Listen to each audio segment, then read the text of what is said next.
Need a copy?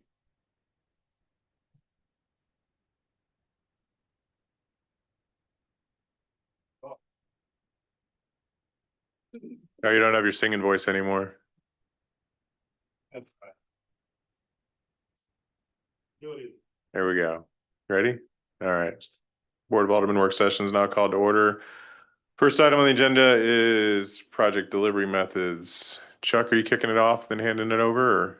All right. And then leave it on for me. Okay. Or Hayes the new guy and turn it off and whatever. Well, he took my seat, so. I did no such thing. I simply walked in and sat where my name tag was. Anyway, good evening. Today we're going to talk about alternative delivery methods for public improvement and construction projects. Our 26 budget includes in the CIP includes beginning our wastewater treatment plant expansion project, the design of the Smith Fork Park Sports Complex. That's a mouthful. And in the next few years, we're going to be looking at the water treatment plant expansion. The scope and size of these projects may lend themselves better to alternative delivery methods versus the design build method that we currently use. Right now, we typically follow a design build process, and while we've not done a project large enough for to consider alternative delivery methods, and we've have experienced several challenges. We've experienced project schedule delays and equipment procurement issues. Low bid contractors lacking capacity or resources to perform, and some unforeseen site conditions resulting in change orders. Some examples, back in 22-23, when we did the floating aerator and our digester improvements, we had a 79-day extension for material deliveries. We also had a total of 5% of that contract amount due in change orders, basically just due to miscellaneous electrical, hoses, brackets, constructability issues that weren't known at the design time or weren't included in the project, but that were definitely needed. Our water treatment plant design process that we're currently undergoing, we ran into the asbestos in the underdrain filters. And fortunately, our contractor, Ross Construction, knew what to do. This wasn't something that he didn't know what to do with because he was experiencing the same thing in Gladstone. I'm not saying that bringing contractors on earlier in the design process is going to identify every issue, but he may have questioned, are we sure about the materials that we're going to be replacing or looking at? I mean, it's just that extra experience that the contractors have, and they've done a lot of these projects. The Smiths Fork pump station back in 21-22, we had $100,000 change order for dewatering around that area.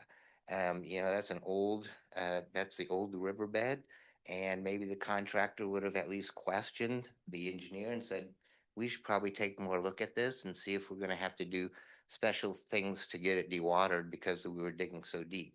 So again, just another thing, that was $100,000 change order. It's not that we wouldn't have to pay for these prices anyway, for these change orders, because the work needs to be done. You have to dewater, you have to replace that asbestos piping, but the certainty of the project cost might be nice to know versus it popping up and me coming, I need a budget amendment because we found a change order.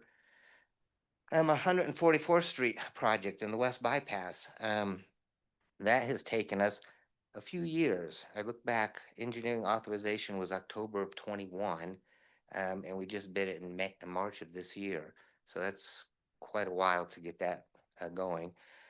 But with that project, right from the get-go, the board members that were here remember that we had a contractor submit a low bid. It was low bid. We said, oh, that's great. And then he asked for more money because he needed more property than what we had acquired for the easement.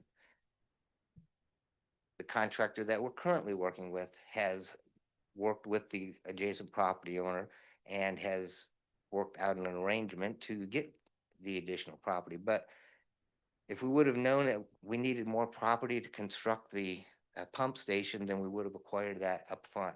So it's just some of these things that contractors can bring to the table Whereas the engineers, they do great sitting behind their desk and with their computers and their AutoCAD to get these things laid out, but sometimes they don't always fit.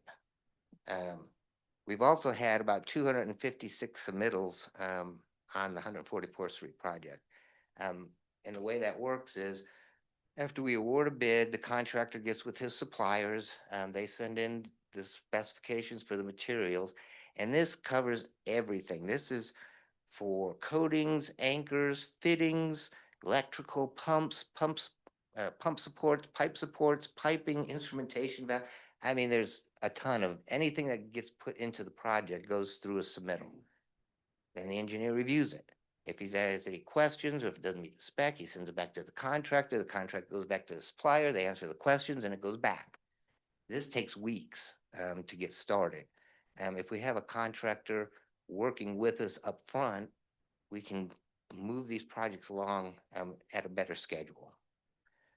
So, and when we do these things, when we enter into a design contract and a contract for construction administration, the engineer assumes how much time it's going to take him to review all these submittals. When there's more submittals to review, there's additional costs. And I'm kind of giving you a heads up. I've already had a talk with our engineers, and they will probably be requesting some additional fee for the additional submittals that they hadn't figured on having to review and approve. It takes a lot of time. I mean, the electrical schematics come into the electrical engineer, he reviews it. If there's any questions, I mean, it takes time to do this stuff. So just a few examples. If we would have had a contractor on board earlier in the design process, the collaboration between the engineer and the contractor might have been able to save us on some project delivery schedules and potentially some constructability issues. That's pretty much the introduction, and I'll turn it over to Hedrick.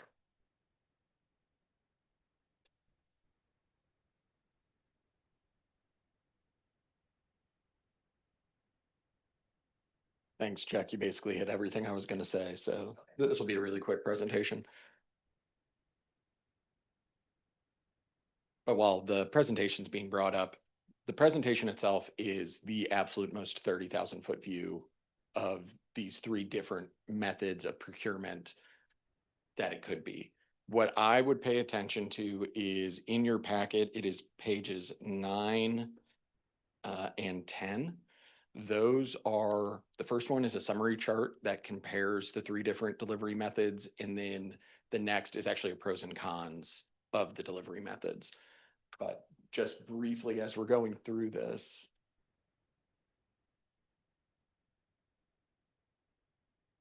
the first one is, this is our typical, what was phrased as design, bid, build.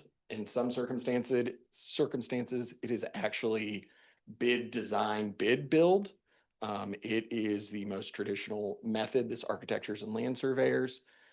I always kind of joke, I wish that attorneys had as good of lobbyists as architects, engineers, and land surveyors do, so that you couldn't hire one unless you went through the RFQ process, but we weren't as lucky as them.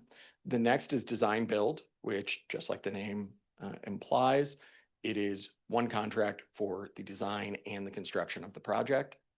And then the next is construction manager at risk.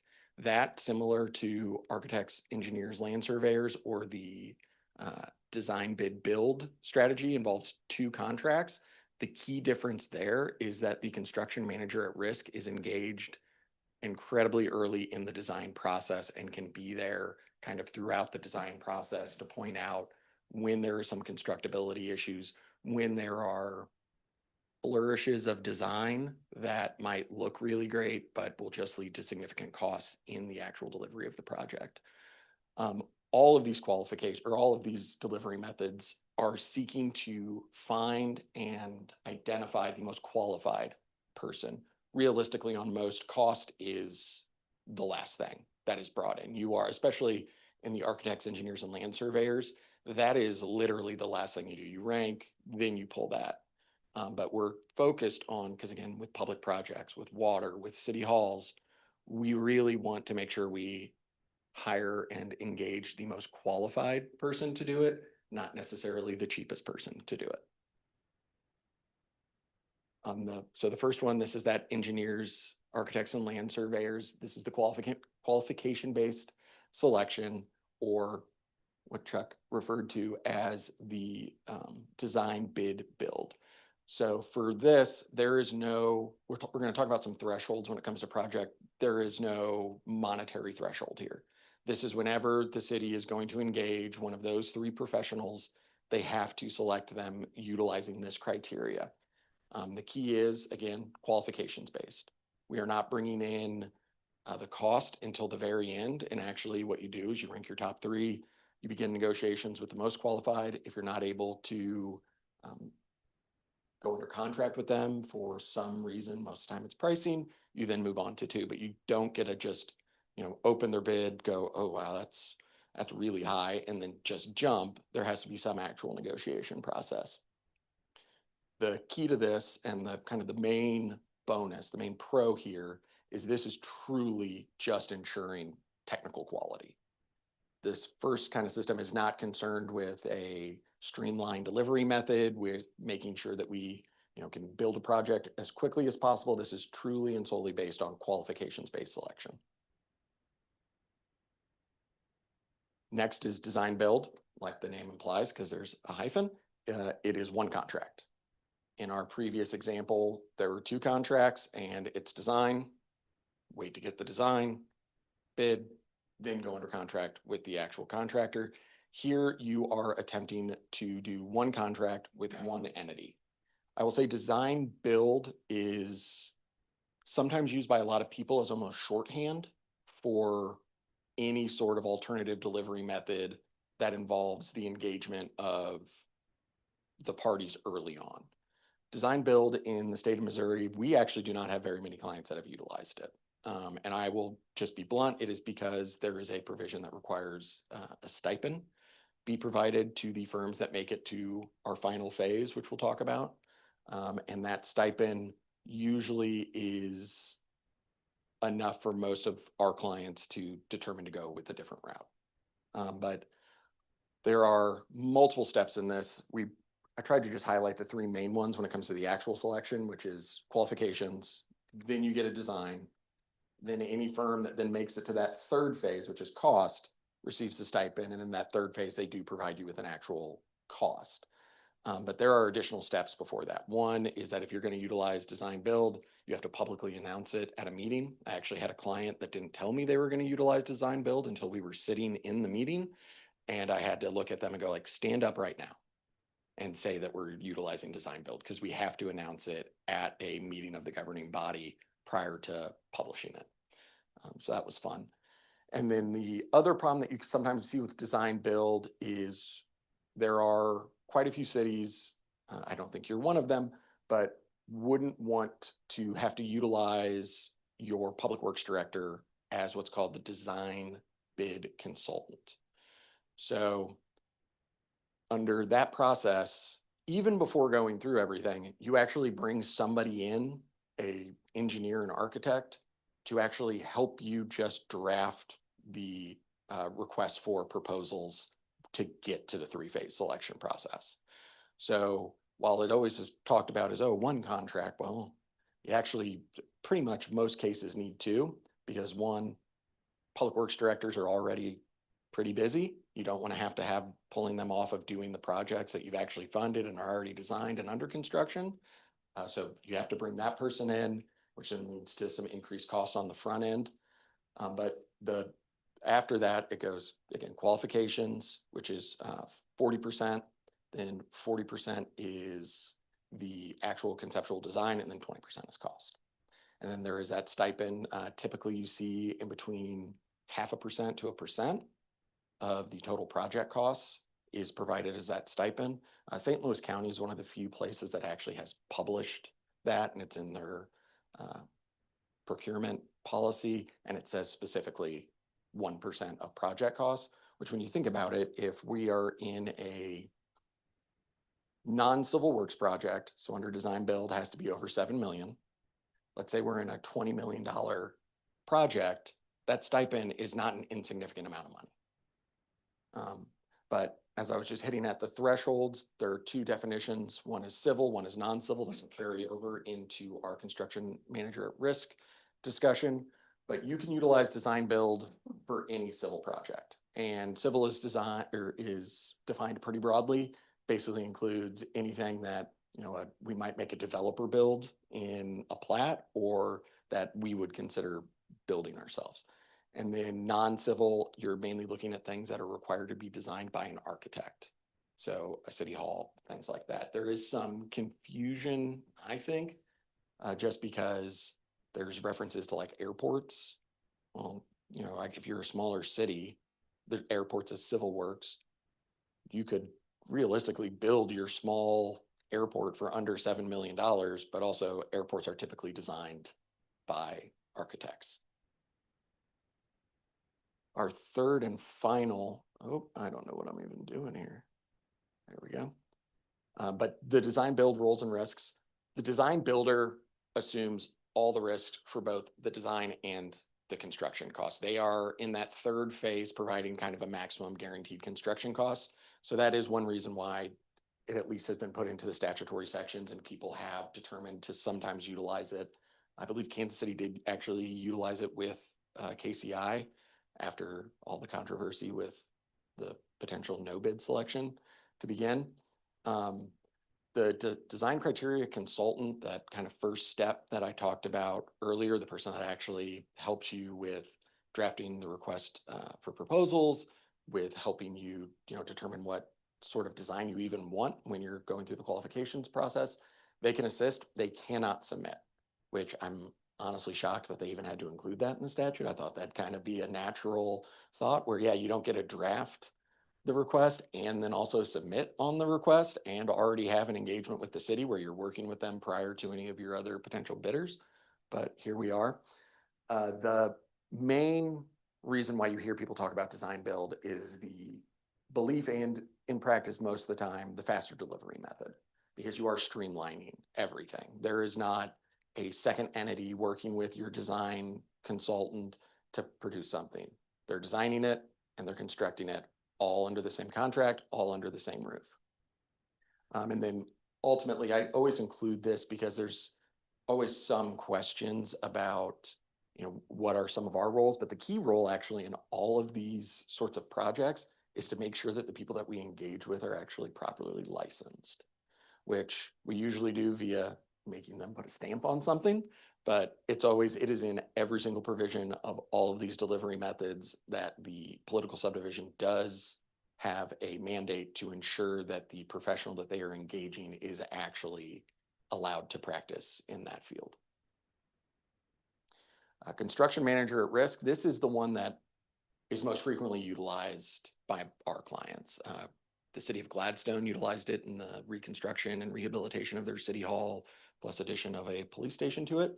But what the construction manager at risk does and what its major benefit is, unlike the design bid build, it is instead you're designing with the contractor already there. The contractor is engaged as early as possible to help with the design. And one of the keys to that is the construction manager is realistically almost serving kind of as that design criteria consultant that we discussed with design build, because they are already engaged by the city. They are already going to build this project. So they are sitting there trying to help you ensure that it is a project that they can construct at their guaranteed maximum price, that everything makes sense, and that they can, continue rolling as quickly as possible. The steps, this is a much more simplified process than the design build, mainly because in design build, you are seeking for somebody to design and build it. Here, we are realistically just looking for somebody to build it and kind of serve as our owner's rep in some of those discussions. But again, public notice has to be announced at a meeting, RFQ, where we are looking at qualifications, and then looking at the cost proposal. Now, the thresholds here are slightly different. It is civil excess of 2 million, whereas design build, there is no threshold. All of them qualify. And then for non-civil, it actually decreases from that 7 million down to 3 million. I have my own thoughts as to why I think that probably occurred. And it's because the actual engineering companies wanted to make sure that on some of these projects that there was not that sort of competition from those design build entities, that they were still in the playing field, that they were still engaged separately, so that there has been a swath of design build entities. Edgemore Public Infrastructure, who built KCI, is one of them, and built quite a few things at the University of Kansas, including the new football stadium and the downtown district, Rock Chalk. I had to throw that out there for you, Mr. Mayor. But they are essentially at this point a design build company.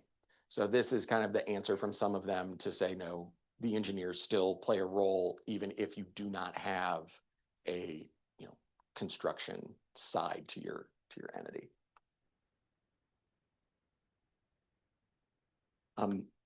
This is an attempted simplification of that chart that I told you guys to kind of keep handy, but we are just purely looking at just the quick comparisons where under our typical framework, we're focused on design only there. When you are just looking to engage engineers, architects, or land surveyors, we're not thinking about anything else besides qualifications for the design, and then eventually the cost. There are separate contracts. Your contractor is not engaged early because you don't have anything to bid out to them. You're not submitting anything. There's no design for them to actually come and look at. When it comes to risk allocation, the owner, the city, is at the most risk under that design bid build structure, because under that structure, there is not an entity that is flowing through the entire process that is standing there guaranteeing, like under the design build, they're not guaranteeing this is what the design will cost, this is what the build will cost. Under the construction manager at risk, they're not providing you with a stated guaranteed maximum price. There you are realistically just at kind of the designs of the engineer or the architect, and then what the public bidding ends up returning to you. I've always kind of thought a lot of the times when it comes to risk allocation, design build is always kind of pumped as like, it's the best one for risk allocation. But I realistically think that construction manager at risk actually does provide a significant amount of protections to the city, because again, you are getting a guaranteed maximum price, which ultimately that is what we are the most concerned with when it comes to the construction of our project, is guaranteed maximum price. But then you have the person that is going to be actively building that at that price point, sitting with you through design. So I've always kind of thought that, because most of the construction managers at risk are very good at making sure to make it so that the design does not get out of hand, one, or a lot of the times, Chuck already said it, but engineers are really good at drawing lines on CADs. They unfortunately are not as good at understanding the actual in the field elements that might be presented. I've worked on a ton of water line projects through farms. And if you look at it on CAD, there's nothing in the way of this line. And then you get out there and there's nothing but drainage tiles over the entire area where you're planning to build it. And if you put the line in there, the farmer is going to lose his crops for an entire year, and you're going to be paying him for crop damages. And then for speed, again, it's slowest for our traditional method, just because again, you wait on design, then you bid, then you contract with the next. Design build is viewed as the fastest because again, one contract, we're not coming back for separate approvals. And then construction manager at risk is moderate. But again, if you are working on a level of a project that maybe doesn't require significant intricate designs and is more kind of just your base engineering design, we're not building a building where we really are just putting water lines in the ground, you can usually get that out to bid relatively quickly. So the construction manager at risk is actually engaged even earlier than what you would think. Because realistically, you're building a water line. We'll just keep using that. Pretty quickly where the air release valves need to go, where any sort of air pumps need to go, where the line needs to go, all of that very quickly to the point where you can bid that out at an earlier engineering phase. And then these are our key takeaways. But again, I would always focus when it comes to like pros and cons, it's the page after the matrix. kind of the goal here tonight was to provide you all with enough information about these different procurement methods so that if city staff ends up thinking that one of them works best for a project, that, you know, you guys don't need to be told what it is. You know what the process is. You know that there is significant savings potentially with construction manager at risk over our traditional method, and you know that it could provide a more streamlined product. But I'll stand for, or actually I'll sit for any questions, I think. Thank you. What questions you guys have? Here. So in the memo that I think Chuck prepared, we've traditionally been a design build. I'm guessing for all the reasons you stated, but obviously we have problems that follow with that. So really, it looks like the two other alternatives are the way to go, but I'd just like to get some feedback from staff or our attorney on that. Well, I should note that prior to 3 years ago, I'm now trying to remember the exact date that the construction manager at risk and design build statutory sections were implemented. There was a legal question as to whether you could do anything other than design, bid, build. So once those statutory sections, they were actually implemented and had a sunset provision, which it is assumed that that'll be removed, and I believe it will be if it already hasn't been pre-filed. But that is the reason why the typical process was used the most, because up until a couple of years ago, it was the only process that was available to the city. And Patrick, also, there are those thresholds, the construction costs, and in many of our instances, we've just not, as Chuck said, many of our projects haven't met that threshold. And as Chuck mentioned, 144th Street actually started, I think, in 2016, maybe, Jack Well, yeah. probably does. 13. 2013. Yeah. And we ended, yeah, so we couldn't have done it on that one. But I know Matt probably has some input too, because it came up with parks quite a bit, right? For some of the projects you see at your Yeah, meetings. correct. For playgrounds, it's kind of design build. Now just everything just in-house to save costs on that wise as well. So. And to go back to Alderman Huff, you know, we're not gonna solve every issue or every problem. This is just another tool in the toolbox, another option for us to review. I guess I should get over closer. Yeah. Review as we look at these things. I want to just put a plug in. The wastewater treatment plant expansion is needed sooner rather than later. We've already brought to the board earlier. We have more lots platted than we have capacity for if they were all built today. So we need to get that project moving. There's also some timelines to get SRF funding if we want to proceed with that. So, you know, looking at maybe an accelerated design and construction period will be beneficial to the city. It would be good to get that project underway this year with potentially even starting construction toward the end of 26, I'm saying, not 25. So that we can have it up and running in 27. And the lead, you just can't imagine the lead time on this. I mean, we are back and forth on some of these really particular pieces of equipment in these submittals, sometimes months, definitely weeks, to get these. And then we get to order them, and then the delivery time. And if we can get to those, you know, those main pumps, control panels, all this stuff that takes so much time to deliver and build early on in the early part of the design process, and then you do the design with those pieces of equipment in mind, we can have those on site by the time the design's done, and be ready to put it in. Just those under drain that we had to buy, 8 weeks delivery time. It's a piece of stainless steel pipe with a bunch of ports on it, but nobody had it. It was specific to our plant. So getting ahead of that, and with the contractor's input, constructability issues. I didn't even talk about some of the linear projects that we've had where we've gone out with the contractor and say, okay, this plan isn't working. Let's start over.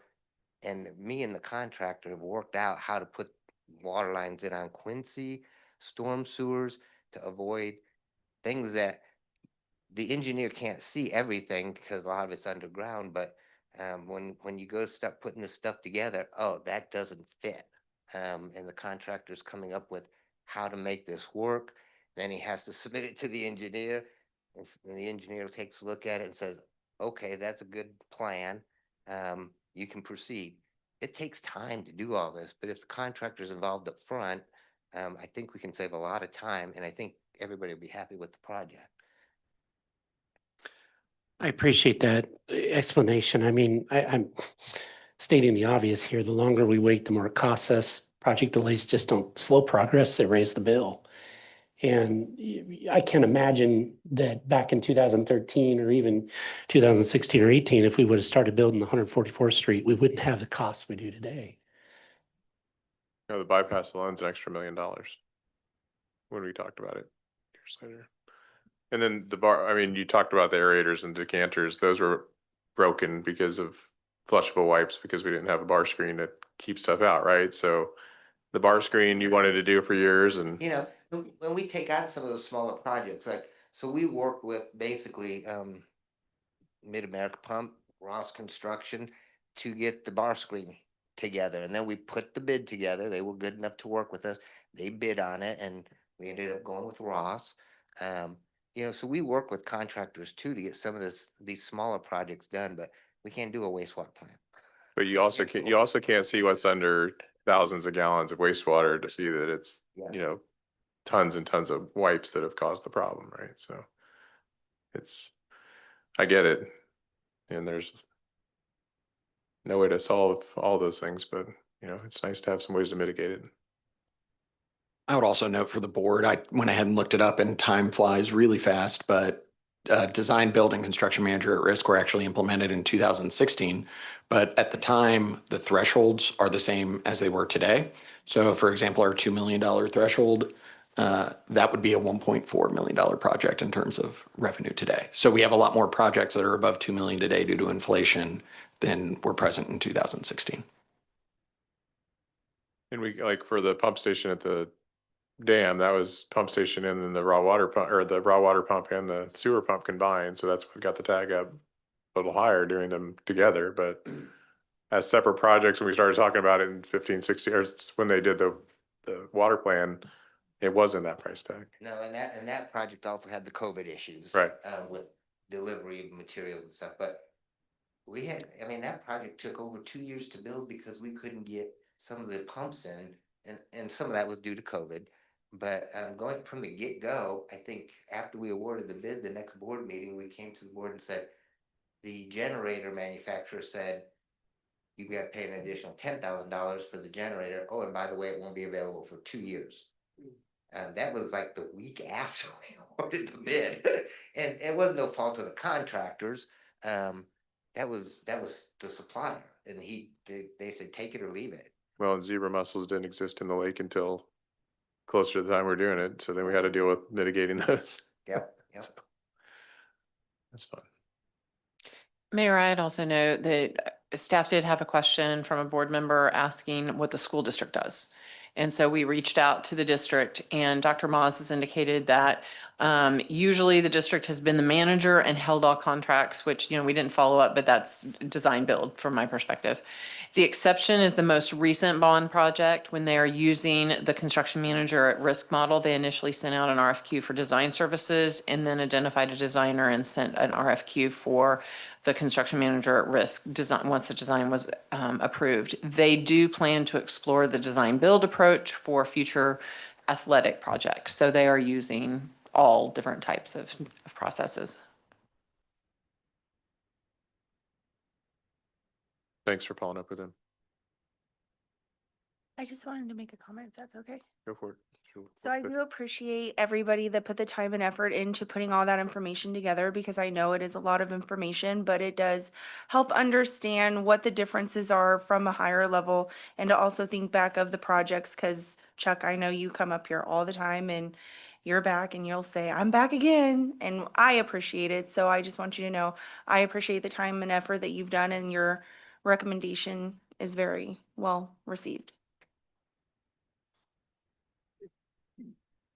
Question for our attorney. Again, just kind of thinking this through. So is the school under the same statutes as we are? Actually need to check because I don't represent any school districts, but I believe both of these were established for any political subdivision, which the school district would be. Yep, any political subdivision, which I actually litigated once what the term any means, and it admits all exception, or it admits no exceptions. So it is everybody. Okay, there you go. Any other questions? Do you guys have the direction you need? Or board, Yeah. board to make sure, when we come back in a couple weeks to say, we would like to explore this. Or a couple years, or a couple. We can always play back the video in 5 years if somebody needs to Yeah. know what's going on. We just wanted to make sure the board understood what we were looking at and would be supportive of us bringing forward those alternative methods. We also will be, over the coming months, looking at some staffing changes that will have an impact on our ability to manage projects. And so we want to ensure that we're setting ourselves up strategically for that as well. You don't want Matt running around chasing down sprinkler valves? Well, there's that. I mean, it sounds like fun, Matt. No, Get some grass seed, some bench, posts or whatever. well, and just to what Cynthia said, Mayor, again, this is, I mean, a no-brainer.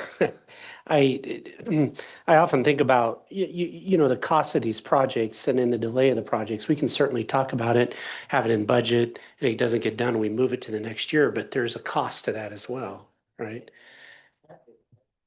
Very large. Been Well- very large over the last few years. I mean, we're talking 5-10% every year these projects sit. There's a cost and there's the timing cost too. And both of them are related. We also are pleased to have Williams and Campo on board helping us look at this. They've had some experience in being able to work through that and can talk us through that process as well. So Awesome. Well, with that, I'll entertain a motion to adjourn. Mayor, I'll make the motion to adjourn work session. Have a second. second. All those in favor of adjourning, say aye. Aye. All opposed, say no. Stand adjourned till 7.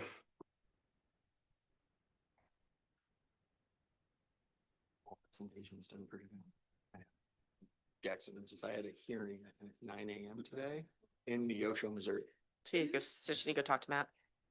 So that was, all attorneys get nervous before going into a courtroom. It's just like, Yeah. it's your Super Bowl.